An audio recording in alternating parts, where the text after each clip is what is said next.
The Midnight Knock, the final chapter. The air in room 2B tasted like old chalk and cold sweat. I clutched the red pen, the one Mrs. Gable used to mark the souls of her students, and felt it vibrate in my hand. Outside, the sun had vanished prematurely, replaced by a bruised, unnatural purple sky. Then it started. Bum. It wasn't just one window. Bum. Every single pane of glass in the classroom began to shudder under the weight of a rhythmic, heavy knocking. It was the exact same sound I had heard a week ago on my apartment window, 24 floors up. I realized then that the height hadn't mattered. Gravity doesn't apply to a debt that needs to be collected. I backed away from the windows, my heart hammering against my ribs, and pulled out my phone. Habits die hard. I opened the security app for my apartment, half expecting to see my empty living room. Instead, the screen showed the very classroom I was standing in.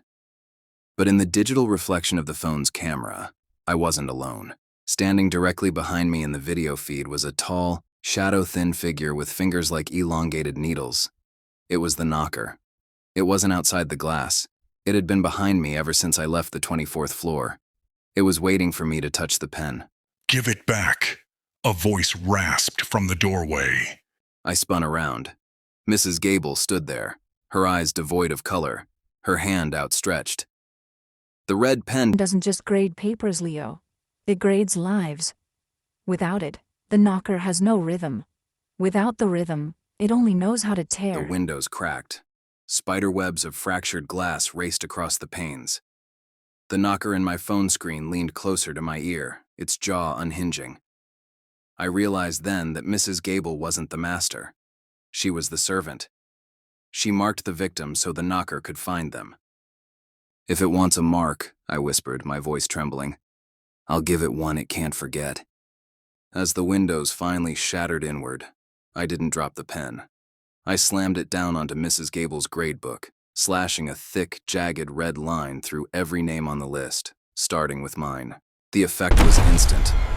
The knocker let out a sound like grinding metal. The reflection in my phone screen began to smoke and dissolve. The red ink glowed with a blinding, searing heat, leaping from the paper and wrapping around the shadows like a cage. Mrs. Gable screamed as the color rushed back into the room, a violent, overwhelming flood of light. I closed my eyes as the school building seemed to groan and fold in on itself.